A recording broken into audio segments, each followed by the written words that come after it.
Je m'appelle Dominique Lévesque, je suis membre du bureau de la Fédération des parcs naturels régionaux de France. Et c'est à ce titre que je suis ici, en Uruguay. Je préside par ailleurs la commission Europe et Relations internationales de cette même fédération. Et je suis moi-même président d'un parc naturel qui s'appelle la Montagne de Reims, à l'est de Paris, une centaine de kilomètres à l'est de Paris. Alors de manière générale, la Fédération naturelle des parcs régionaux a comme mission qui lui est confiée par le ministère des Affaires étrangères français,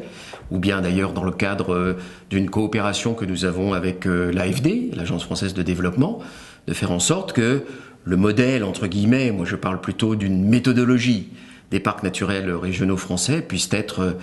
appliqués sur d'autres territoires, et en particulier cette forme de coopération que nous menons avec l'Uruguay depuis un peu plus de 3 ans devrait permettre la création de l'équivalent, s'il faut parler de méthodologie, je le répète, d'exemples uruguayens de parcs naturels régionaux dans votre beau pays.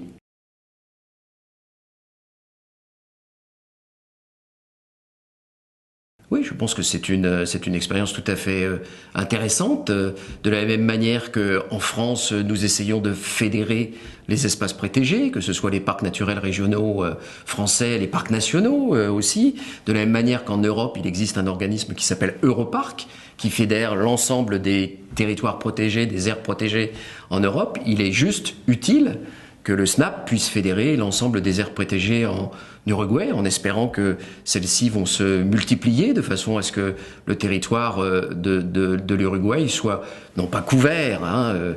ça n'est évidemment pas possible, mais de faire en sorte que la croissance des périmètres d'aires protégées en Uruguay soit tout à fait importante dans les années qui viennent.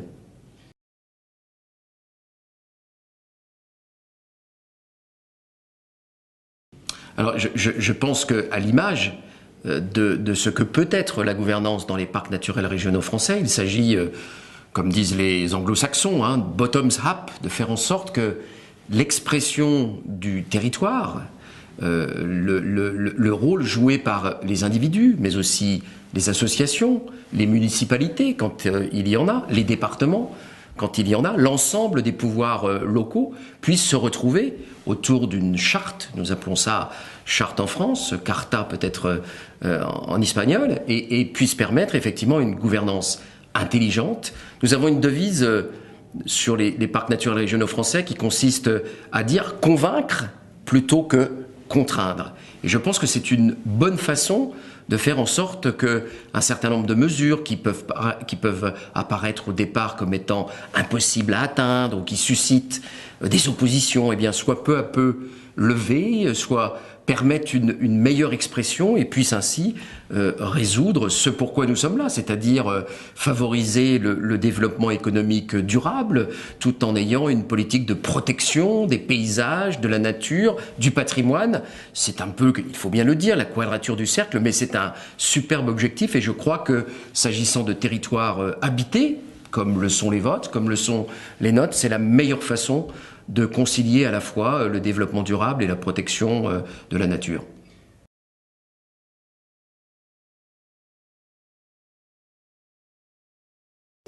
Je crois qu'il faut que tout le monde se mette autour de la table, qu'il y ait des accords entre les uns et les autres. C'est ce que nous faisons en France avec les différents échelons administratifs français, échelons électifs français. C'est une vaste tâche qui n'est pas simple, mais je crois que chacun doit pouvoir contribuer financièrement sous la forme d'un contrat sur plusieurs années de façon à assurer bien sûr une pérennité au parc et de telle façon que les actions puissent être mises en place. Alors ça suppose sans doute des compromis, pas des compromissions, mais des compromis intelligents entre les uns et les autres et je suis certain, connaissant la qualité du peuple uruguayen, de ses élites, de ses élus, qu'ils sauront trouver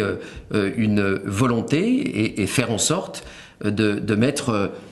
autour d'une table les uns et les autres et les financements qui vont avec, de façon à aboutir au résultat que je vous souhaite et dont je sais qu'il sera de grande qualité. Je crois que ce qui est important, c'est la méthode, c'est la méthodologie, et qu'ensuite, en fonction des traditions, de l'histoire de chaque pays. Nous n'avons pas les mêmes histoires, même si elles ont pu quelquefois évidemment se rencontrer. Eh bien, en fonction de ces histoires, trouver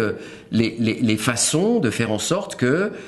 l'aspect charte, l'aspect gouvernance, l'aspect protection du patrimoine, de la nature, l'aspect développement économique durable, eh bien tout cela soit transcendé au profit d'un objectif qui est, je crois, particulièrement ambitieux, c'est de faire en sorte que notre planète, nos différents pays, eh bien, retrouvent une certaine forme de sagesse. Nous savons tous qu'un certain nombre de choses sont finissables. Il faut bien être imaginatif, intelligent, travailler en réseau. Et effectivement, pourquoi ne pas travailler en réseau autour de l'Amérique du Sud, autour de l'Amérique centrale, en Europe. Nous le faisons déjà avec Europarc, dont je vous parlais il y a quelques instants. Je pense que c'est une forme d'intelligence qui devrait tous nous rassembler.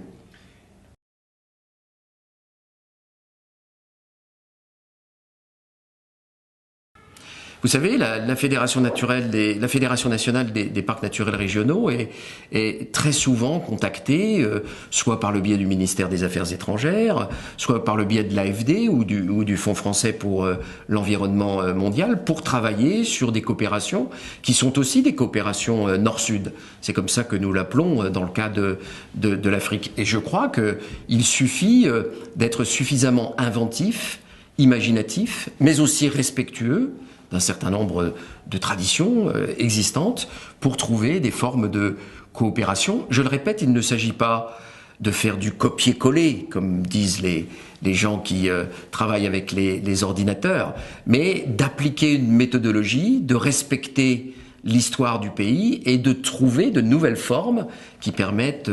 d'avoir une gouvernance intelligente et de travailler au profit du plus grand nombre, tout en respectant effectivement un certain nombre de valeurs qui sont les nôtres.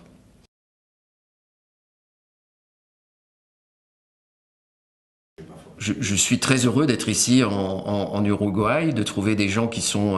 absolument passionnés,